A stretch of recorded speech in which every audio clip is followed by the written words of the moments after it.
Don మీడియాకు స్వాగతం. విద్యార్థులు కృత్రిమ మేధస్సుపై పట్టు సాధించాలి. ఆచార్యులు డాక్టర్ వెంకట కృష్ణ. భవిష్యత్తు కృత్రిమ మేధస్సుదేనని వరంగల్ నిట్ సేసి విభాగం ఆచార్యులు డాక్టర్ వెంకట కృష్ణ తెలిపారు.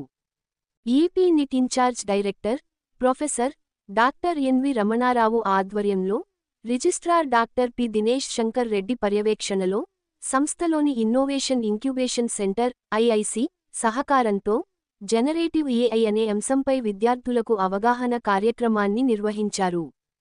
ఈ కార్యక్రమానికి programme coordinator associate dean doctor Shri Phani Krishna Karri అధ్యక్షత వహించారు. ముఖ్య అతిథి డాక్టర్ వెంకట కృష్ణ మాట్లాడుతూ, ప్రస్తుత డిజిటల్ యుగంలో ఎప్పటికప్పుడు కొత్త సాంకేతికతలు ఆవిష్కృతం అవుతున్నాయని తెలిపారు.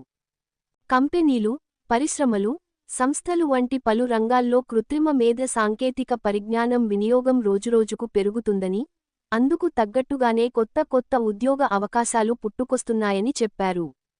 విద్యార్థులు వాటిని అందిపుచ్చుకుని ఉన్నత స్థానాలకు ఎదగాలని వివరించారు.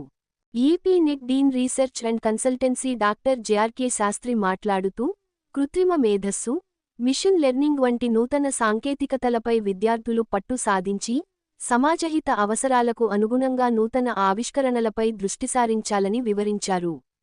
అనంతరం కృత్రిమ మేధస్సు ప్రాధాన్యత, ఉద్యోగ అవకాశాలు వంటి విషయాలపై విద్యార్థుల సందేహాలను డాక్టర్ వెంకట కృష్ణ నివృత్తి చేశారు.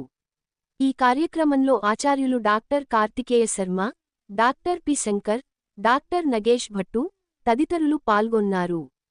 విశ్వసనీయ వార్తల సమాహారమే మన డాన్ మీడియా.